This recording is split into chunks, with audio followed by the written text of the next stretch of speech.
प्यारे बच्चों नमस्कार, स्वागत है आप सभी का आपके अपने विद्या आनंद के इस YouTube चैनल में। तो कैसे हो आप सभी? मैं आशा करता हूं कि आप सभी अच्छे होंगे और आपकी पढ़ाई भी एकदम जबरदस्त तरीके से चल रही होगी। तो चलिए आज के क्लास में हम लेके आए हैं आपके लिए क्लास 12 केमिस्ट्री का टॉप 35 VVI ऑब्जेक्टिव क्वेश्चन, और ये सारे के सारे ऑब्जेक्टिव लिए गए हैं आपके क्वेश्चन बैंक से। तो आप समझ सकते हो कि आज का क्लास कितना ज्यादा इंपॉर्टेंट है। तो भाई इन सारे प्रश्न को अच्छे से याद कर लीजिएगा, क्योंकि ये सारे प्रश्न आपके बोर्ड परीक्षा में हर एक बार पूछे जाते हैं। ओके, तो चलिए क्लास को स्टार्ट करते हैं। उससे पहले अगर आप इस चैनल पे नए जुड़ रहे हैं तो सब्सक्राइब करके ऑल नोटिफिकेशन को ऑन कर लीजिएगा, जिससे कि जब भी क्लासेस होगी तो नोटिफिकेशन आपके फोन तक चला जाएगा। ओके, चलिए देखिए पहला नंबर सवाल आपके सामने है। आप चैट सेक्शन में आंसर लगाते चलो और लास्ट में बताना कि इस 35 ऑब्जेक्टिव में आप कितना सही कर पाते हो। देखिए पहला नंबर सवाल है, गैलेना किसका अयस्क है? अब आपको बताना है कि गैलेना किसका अयस्क है। तो आपको पता होना चाहिए कि गैलेना जो अयस्क है वो है लीड का,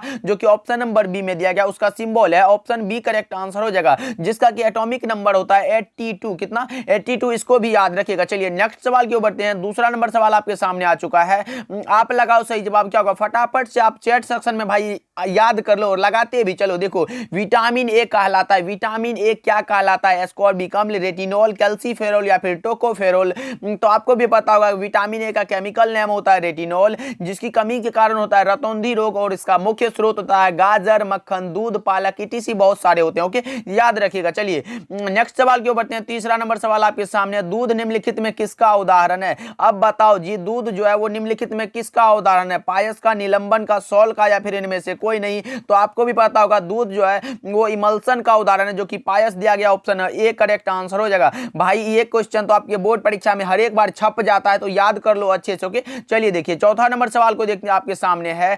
रासायनिक अधिशोषण में कितनी परतें होती है? How many layers are there in chemical adsorption? कौन सा? एक, दो, अनेक या फिर शून्य? तो रासायनिक अधिशोषण की बात करें तो उसमें एक परत होता है, यानी कि ऑप्शन ए करेक्ट आंसर हो जाएगा। ध्यान में रखिएगा आप सभी, जैसे कि हो गया कार्बन के सतह पर जो है ऑक्सीजन का परत चढ़ाना। ओके, याद रखिएगा। चलिए पांचवा नंबर सवाल देखिए आपके सामने है कि किसी सेल अभिक्रिया की साम्यावस्था पर सेल का इलेक्ट्रोमोटिव फोर्स होता है कितना होता है? धनात्मक होता है, शून्य होता है, ऋणात्मक होता है, या फिर इनमें से कोई नहीं? तो मैं बता दूं किसी सेल अभिक्रिया की साम्यावस्था पर सेल का विद्युत वाहक बल जो होता है वो होता है 0। ऑप्शन बी राइट आंसर हो जाएगा। चलिए 6 नंबर सवाल की ओर बढ़ते हैं। आप लगाते चलो सही आंसर। देखो निम्नलिखित में से किस तत्व में 4f ऊर्जा का स्तर क्रमिक रूप से बढ़ता है? तो वो हमारा होता है लेंथेनाइड, जो कि ऑप्शन नंबर ए में दिया गया है। सही जवाब हो जाएगा। चलिए 7 नंबर सवाल की ओर बढ़ते हैं। देखो आपके सामने आ चुका है, ये भी क्वेश्चन आपके बोर्ड एग्जाम में भाई ये सारे के सारे आया हुआ सवाल है, इसलिए अच्छे से याद कर लो, कहीं 2024 के बोर्ड एग्जाम में आ ना जाए। देखो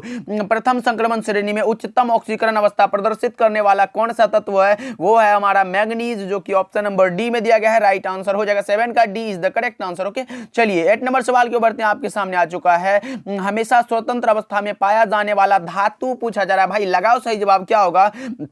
हमेशा स्वतंत्र अवस्था में पाया जाने वाला जो धातु होता है वो होता है सोना। Option number A right answer हो जाएगा। चलिए 9 नंबर सवाल की ओर बढ़ते हैं। आपके सामने है, लगाओ सही जवाब क्या होगा। उप सहसंयोजन यौगिक K4NiCN4 में निकेल की ऑक्सीकरण अवस्था कितनी होती है? तो ये होती है 0। निकाल के देख लीजिएगा। Option number A correct answer हो जाएगा। चलिए 10 नंबर सवाल को देखते हैं। आपके सामने है, निम्न में कौन सा बंध सबसे ज्यादा प्रबल होता है, यानी कि स्ट्रॉन्ग होता है? भाई क्लोरीन और क्लोरीन के बीच वाला बंधन होता है, जो कि ऑप्शन नंबर बी में दिया गया। सही जवाब हो जाएगा। 10 का B is the correct answer. ध्यान में रखिएगा आप सभी। भाई अभी तक आप लोगों ने क्लास को लाइक नहीं किया तो जरूर से करिएगा, क्योंकि हम आपके लिए इतना मेहनत करते हैं, आपका भी दायित्व बनता है, थोड़ा हमारे लिए हेल्प कर दिया करो। ओके, चलिए 11 नंबर सवाल के बढ़ते हैं। फटाफट से आप याद कर लो भाई, लाइक मत करो लेकिन याद जरूर कर लो, क्योंकि ये सारे के सारे इंपॉर्टेंट क्वेश्चन है। देखो बेकेलाइट फिनोल से किसके साथ अभिक्रिया के द्वारा प्राप्त होता है? यानी कि बेकेलाइट जो हमको प्राप्त होता है वो फिनोल से किसके साथ अभिक्रिया करके बनाता है? तो यह करता है किसके द्वारा? फॉर्मल्डिहाइड, जो कि ऑप्शन नंबर किस में दिया गया है? सी में दिया गया है। राइट आंसर हो जाएगा। चलिए 12 नंबर सवाल को देखते हैं। आपके सामने है,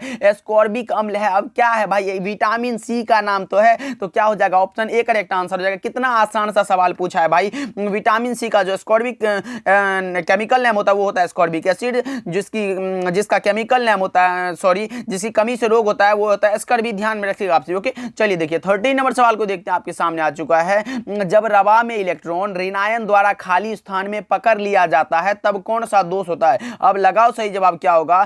जब रवा में इलेक्ट्रॉन ऋणायन खाली स्थान द्वारा पकड़ लिया जाता है तब कौन सा दोष होता है। और यह क्वेश्चन आया है 2022 के बोर्ड एग्जाम में। लगाओ सही जवाब क्या होगा। शॉर्टकी दोष, फ्रेंकल दोष या फिर एब्सेंटर या फिर इनमें से कोई नहीं। तो यह हो जाएगा सही जवाब एब्सेंटर, यानी कि option number C right answer हो जाएगा। चलिए 14 नंबर सवाल की ओर बढ़ते हैं। CaNO3 होल ट्वाइस में 1/2 का गुणक कितना होता है। तो यह हो जाएगा 3, ऑप्शन सी राइट आंसर हो जाएगा। चलिए 15 नंबर सवाल को देखते हैं। एंजाइम है, एंजाइम क्या है भाई। एंजाइम इज अ प्रोटीन, कौन सा, ऑप्शन सी राइट आंसर हो जाएगा। चलिए 16 नंबर सवाल की ओर बढ़ते हैं। आपके सामने वर्ग 16 के तत्व कहलाते हैं। वर्ग 16 के तत्व को हम लोग कहते हैं कैल्कोजन, वर्ग 17 के तत्व को हेलोजन, जो कि ऑप्शन नंबर बी में दिया गया। 16 के तत्वों को कैल्कोजन कहते हैं, ध्यान में रखिएगा आपसे भी। चलिए 17 नंबर सवाल देखिए। टिंडल प्रभाव पाया जाता है। टिंडल प्रभाव किस में पाया जाता है। तो सॉल में पाया जाता है, आपको भी पता होगा, ऑप्शन सी राइट आंसर हो जाएगा। चलिए 18 नंबर सवाल को देखते हैं। सल्फाइड अयस्कों का सांद्रण किया जाता है किसके द्वारा भाई। फेन उत्प्लावन विधि, विद्युत विच्छेदन विधि द्वारा या फिर भर्जन द्वारा या फिर इनमें से कोई नहीं। तो यह करते हैं फोम फिल्ट्रेशन मेथड के द्वारा,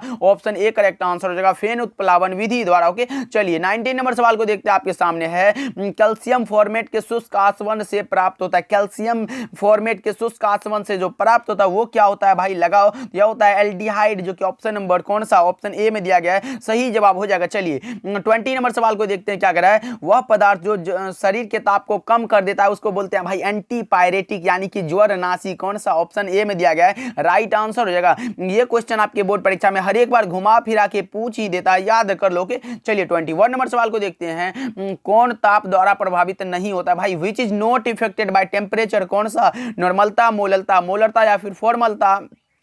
तो मोललता जो होता है उससे ताप का कोई प्रभाव नहीं पड़ता, ऑप्शन बी राइट आंसर हो जाएगा। अगर पूछेगा कि ताप का प्रभाव किस पर पड़ता है तो वो हो जाता है मोलरता, ध्यान में रखिएगा। चलिए 22 नंबर सवाल को देखते हैं। आपके सामने मानव शरीर उत्पन्न नहीं करता है। क्या उत्पन्न नहीं करता है भाई। तो वो विटामिन उत्पन्न नहीं करता है, क्योंकि विटामिन हम लोग भोजन के द्वारा ग्रहण करते हैं। ओके चलिए देखिए 23 नंबर सवाल आपके सामने आ चुका है। लोहे को जंग लगने से रोकने के लिए सबसे अच्छा तरीका क्या है। लगाओ, आयरन का कैथोड बनाकर, खारे जल में रखकर या फिर ए और बी दोनों या फिर इनमें से कोई नहीं। 23 का सही जवाब हो जाएगा आयरन का कैथोड बनाकर, ऑप्शन ए राइट आंसर हो जाएगा। चलिए 24 नंबर सवाल आपके सामने है। निम्न में किसमें मैग्नीशियम पाया जाता है। मैग्नीशियम पाया जाता है क्लोरोफिल में, ऑप्शन ए राइट आंसर हो जाएगा। 24 का is the correct answer. 25 number सवाल आपके सामने है। बेरवादार ठोस का उदाहरण है भाई। नॉन क्रिस्टलाइन सॉलिड का एग्जांपल पूछा गया है तो आपको पता होगा बेरवादार ठोस का उदाहरण है कौन सा। रवादार का होता है हीरा, ग्रेफाइट, ये नमक सारे ये क्रिस्टल है, लेकिन अक्रिस्टल पूछा गया इनमें से कोई नहीं। लगा दो, करेक्ट आंसर हो जाएगा, क्योंकि ये सारे के सारे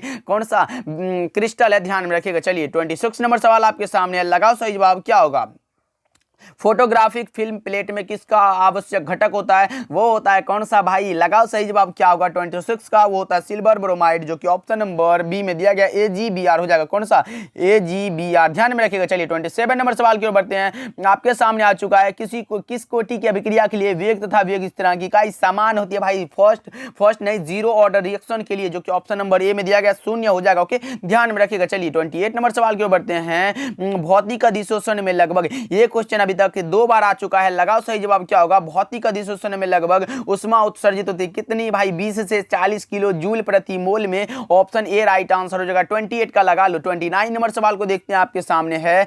कार्बोनिल समूह में कार्बन के कौन सा परसंकरण होता है। हाइब्रिडाइजेशन पूछा गया है। कार्बोनिल समूह का जो होता है कार्बन पर कौन सा हाइब्रिडाइजेशन होता है, तो वो होता है sp2, option number B correct answer हो जाएगा, ध्यान में रखिएगा। ओके चलिए देखिए 30 नंबर सवाल आपके सामने है। लगाओ सही जवाब क्या होगा। फॉर्मेल्डिहाइड को NaOH के विलयन के साथ गर्म करने पर प्राप्त होता है, क्या प्राप्त होगा। 30 का सही जवाब आप बताओ। यह प्राप्त होता है कौन सा, मेथिल अल्कोहल। कहां गया, option number C right answer हो जाएगा, ध्यान में रखिएगा आपसे। चलिए 31 नंबर सवाल को देखते हैं। विलयन के अनुसंख्यक गुणधर्म है कौन सा। विलयन का अनुसंख्यक गुणधर्म वह है जो विलयन में उपस्थित विलय के कणों की संख्या पर निर्भर करता है, ना कि कणों के आकार या प्रकृति पर। और मैंने बताया था 4 एग्जाम्पल, क्वथनांक का उन्नयन, हिमांक का अवनमन, परासरणी दाब और वाष्प दाब का आपेक्षिक अवनमन। परासरणी दाब दिया गया है डी करेक्ट आंसर हो जाएगा, याद रखिएगा। चलिए 32 नंबर सवाल को देखते हैं, आपके सामने है अनुचुंबकत्व प्रदर्शित करने वाला पदार्थ कौन सा भाई, O2 लगा लो ना जी, ऑक्सीजन हो जाएगा, ध्यान में रखिएगा। ओके, चलिए देखिए 33 नंबर सवाल आपके सामने है कि निम्नलिखित में कौन सा अक्रिस्टलीय ठोस का उदाहरण है, नॉन क्रिस्टलाइन सॉलिड का एग्जांपल वो हो जाएगा glass, option number C correct answer हो जाएगा। ओके, चलिए देखिए 34 नंबर सवाल है कॉपर पाइराइट का सूत्र क्या, कॉपर पाइराइट का एग्जांपल पूछा गया है CuFeS2 कहां है, CuFeS2 ऑप्शन नंबर बी में दिया गया है, राइट आंसर हो जाएगा, याद कर लो आप सभी। चलिए 35 नंबर सवाल को देखते हैं, आपके सामने आ चुका है प्राथमिक एमीन की पहचान किसके द्वारा की जाती है, लास्ट सवाल है, लगाओ सही जवाब क्या होगा, प्राथमिक एमीन की पहचान किसके द्वारा की जाती है, वो होता है CH3+KOH, यानी कि option number B right answer हो जाएगा। 35 का B is the correct answer. तो अब आप कमेंट करके बताओ कि इस 35 ऑब्जेक्टिव में आप कितना सही कर पाए, और आज का क्लास आपको कैसा लगा ये जरूर कमेंट करके बताना। मिलते हैं अगले क्लास में, तब तक के लिए आप अपना ध्यान रखिएगा एंड बाय बाय।